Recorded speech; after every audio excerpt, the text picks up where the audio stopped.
नमस्कार दोस्तों, मैं रविशंकर मस्करे आपका इस मेरे छोटे से यूट्यूब चैनल वर्दी वाला पे हार्दिक स्वागत करता हूं, अभिनंदन करता हूं। मैं आज फिर से कुछ एमपी पुलिस के बारे में आपको बताने के लिए यहां पर आया हूं।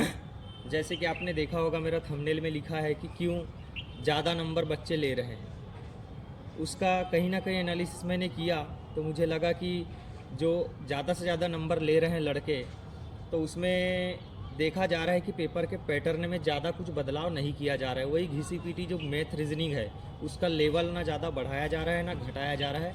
तो जो लड़के मैथ रीजनिंग में अच्छे हैं वो तो डेफिनेटली 80 प्लस 75 प्लस कर ही रहे हैं। 75, 77, 80, 82, 85, 86, 86 तक लड़के नंबर लेकर के आ रहे हैं।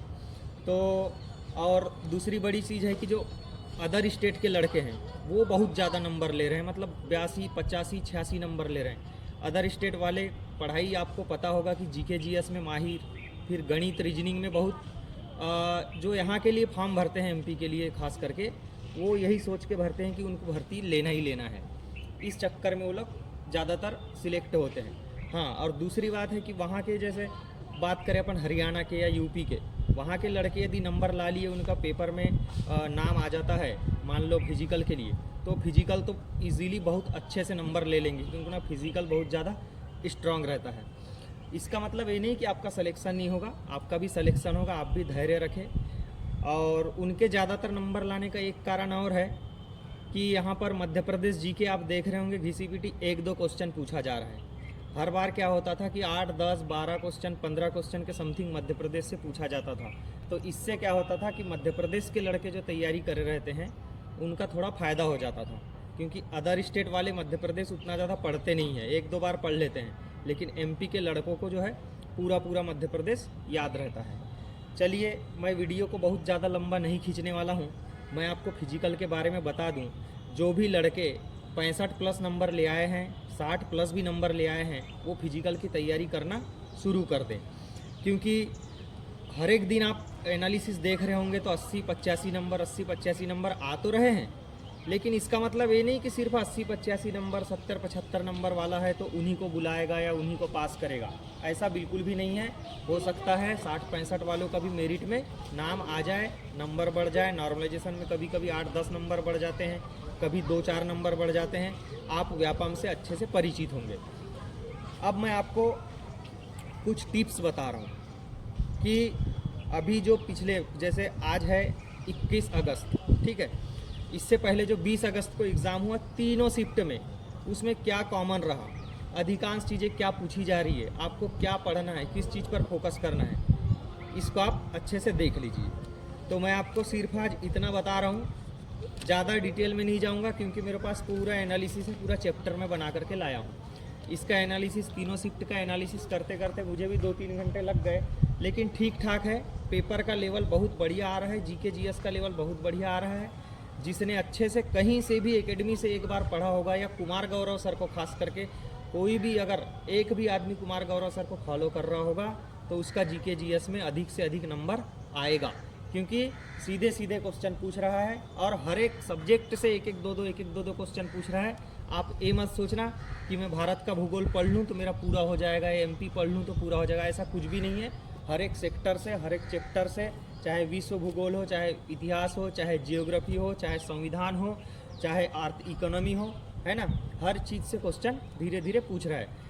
तो मैं आपको कुछ बता दूं, जैसे एग्ज़ाम की शुरुआत में नदियों का क्रेज चल रहा था, उसी तरह से अभी त्यौहार, उत्सव, महोत्सव, इसका क्रेज चल रहा है। 4 से 5 क्वेश्चन त्यौहार वगैरह से पूछे जा रहे हैं। तो मैं आपको आज के लिए 2-4 क्वेश्चन जो है मैं लिख के लाया हूँ वो बता देता हूँ जल्दी से। एकदम इजी क्वेश्चन पूछा है। जैसे देखना, यूरोप का मरीज किसे कहते हैं? यूरोप का मरीज भाई साहब किसे कहते हैं? तुर्की को कहते हैं। संसद टीवी के प्रमुख कौन है? अभी 3 क्वेश्चन कल के शिफ्ट में जो है करंट अफेयर से पूछा है, लेकिन उसको कुछ लोग करंट अफेयर्स नहीं मान रहे। जैसे अभी पूछा है कि संसद टीवी के प्रमुख कौन है, तो उपलब्ध कुमार सिंह जो है संसद टीवी के प्रमुख है, लेकिन एक करंट अफेयर्स का पेपर है। ये कैसे पता चला? 2020-21 में जो है राज्यसभा टीवी और लोकसभा टीवी 2 अलग अलग चैनलों पर आप देखते थे घरों में, वो दोनों टीवी को एक में कर दिया, यानी उसका सम्मिलियन करके उसको संसद टीवी बना दिया गया, इसलिए करंट अफेयर्स का क्वेश्चन कहलाएगा। इसके बाद उत्पादन, भारत के अंदर उत्पादन आप बहुत अच्छे से पढ़ लेना, एमपी के अंदर भी पूछ लेना। एक क्वेश्चन फंसाने लायक दिया था कि दलहन उस उत्पादन में मध्य प्रदेश का कौन सा स्थान है देश में, जबकि आपको पता होगा कि कृषि कर्मण अवार्ड मध्य प्रदेश को लगातार 7-8 बार मिल चुका है। तो उसी तरह से दलहन के क्षेत्र में मध्य प्रदेश को 2018 में अव्वल स्थान था, लेकिन अभी की करंट यहाँ पर जो पूछा है उसमें राजस्थान का नाम आया है। दलहन उत्पादन में पहला राज्य है राजस्थान, और ऑप्शन में राजस्थान था, मध्य प्रदेश था, तो ओबियसली अधिकांश लड़के जो है मध्य प्रदेश टिक करके आए होंगे। दूसरा पूछा है टीपू सुल्तान से रिलेटेड 2-3 क्वेश्चन पूछ लिया, यानी आंग्ल मैसूर युद्ध हुआ, जो दक्षिण भारत की युद्ध है, वहाँ पर जो संधियाँ हुई है, इनके बारे में बहुत क्वेश्चन पूछ रहा है। ठीक है, एक पूछा कि टीपू सुल्तान किस क्लब के सदस्य थे, तो एक जैकोबियन क्लब करके नाम आता है, उसके सदस्य टीपू सुल्तान थे। चलिए अगला है द्रोणाचार्य पुरस्कार अंतिम बार कब दिया गया था, किस वर्ष में दिया गया था, बहुत ही इजी क्वेश्चन, 2022 में दिया गया था। रामप्पा मंदिर, अभी आप पढ़े होंगे पिछले साल ही रामप्पा मंदिर को जो है विश्व धरोहर की सूची में शामिल किया है। तो रामप्पा मंदिर के बारे में एक क्वेश्चन पूछ लिया, थोड़ा सा घुमाया क्वेश्चन को, अंदर तक ले गया कि रामप्पा मंदिर जो है तेलंगाना के किस गांव में स्थित है। ठीक है, तो उससे रिलेटेड एक क्वेश्चन आ गया था, तो उसका सही उत्तर हो जाएगा पालमपेट गांव करके है, वहाँ पर है मंदिर। अगला है कि तालीकोटा का युद्ध पूछा है। ठीक है, तालीकोटा का युद्ध, इसी को दूसरे भाषा में आप कहें तो राक्षस तंगड़ी का युद्ध कहते हैं। ये 1565 में हुआ था, और जो है विजयनगर साम्राज्य और दक्कन साम्राज्य के बीच में ये दोनों युद्ध हुआ था, कर्नाटक के अंदर ये क्षेत्र पड़ता है। चलिए अगला पूछे कि 1965 में कौन सा युद्ध हुआ था, ये भारत पाकिस्तान युद्ध हुआ था, इसके बारे में पूछा है। खासी त्यौहार, आपको पता होगा मेघालय में गारो खासी और जयंती की पहाड़ियाँ हैं, तो वहीं पर खासी त्यौहार हुआ होगा। ठीक है, अगला पूछा है कि सबसे प्राचीन चित्रकला गुफा भीमबेटका गुफा है, बहुत ईजी क्वेश्चन है। इसके बाद नारियल के उत्पादन में भारत का विश्व में कौन सा स्थान है, तीसरा स्थान, ये भी क्वेश्चन एक पूछा है। फिर सूर्य की परिक्रमा करने वाला, सबसे कम समय में करने वाला ग्रह कौन सा है, इससे रिलेटेड पूछा था। इसका मतलब है कि आप सौर मंडल से रिलेटेड क्वेश्चन पढ़ लेना, जितने सारे ग्रह हैं, 7 ग्रह 8 ग्रह, उनको पढ़ लेना अच्छे से, और सूर्य की परिक्रमा लगाना, उनकी दूरी, सूर्य से दूरी, पृथ्वी से दूरी, कितने दिन में परिक्रमा लगा रहा है, ये सारी चीज़ें, छोटा ग्रह, बड़ा ग्रह, चमकीला ग्रह, ठीक है, ये सब चीज़ आप बहुत अच्छे से पढ़ लेना, बहुत ईजी है। एक टॉपिक है, आधे 1 घंटे पौन घंटे में आप बेसिकली उसको पढ़ सकते हैं, यदि आप पढ़े होंगे तो। ठीक है, अगला पूछा है भाई पश्चिम बंगाल के संस्थापक के बारे में, अजंता एलोरा के गुफा के बारे में, मदर टेरेसा का सही नाम पूछा है। देखिए 2017-18 में जो है मदर टेरेसा जी को संत की उपाधि दी गई थी, इसलिए ये भी करंट अफेयर्स का क्वेश्चन कहलाएगा। हमारे बालाघाट के प्रसिद्ध नीतेश साहू सर है लक्ष्य एकेडमी के, आप जानते होंगे। 2017 में मैं उनके पास कोचिंग जाता था, वहाँ पर मैंने देखा कि उनने पढ़ाए थे इनके बारे में, मदर टेरेसा के बारे में। आज भी मैं मदर टेरेसा के बारे में कुछ भी नहीं भूला हूँ, बहुत इजी सा क्वेश्चन था। तो आप भी यदि करंट अफेयर्स पढ़ते होंगे, चाहे कहीं से भी पढ़ते होंगे, तो करंट अफेयर्स को थोड़ा सा तौर तरीके से पढ़िए। करंट अफेयर्स के साथ में आप जीके जीएस को रिलेटेड करते पढ़िए, आप कभी मात नहीं खाएंगे एग्जाम में आप।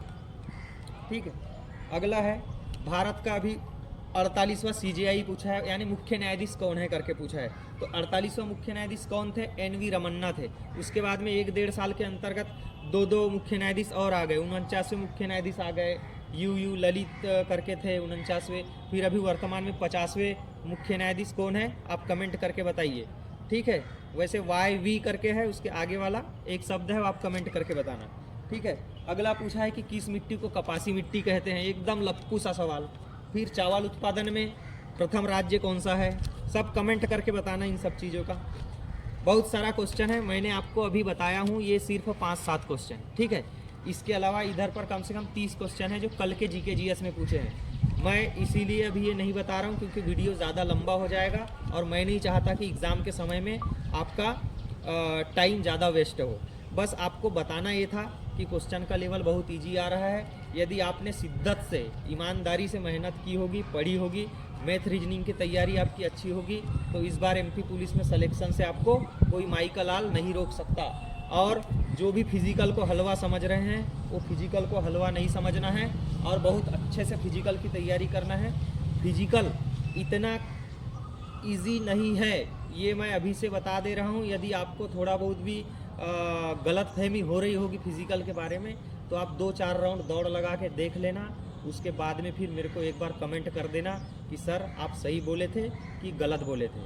ठीक है, आज के लिए मैं इतना ही लंबा वीडियो बना रहा हूँ। इस वीडियो को देखने के लिए आपका बहुत बहुत धन्यवाद। यदि आपको वीडियो अच्छी लगी होगी तो एक बार लाइक कर देना, हल्का सा कमेंट कर देना, ताकि मैं कल और अपने ड्यूटी से समय निकाल करके एक वीडियो और बनाऊं और आपको कुछ सलाह दे सकूं। चलिए, धन्यवाद। जय हिंद, जय भारत।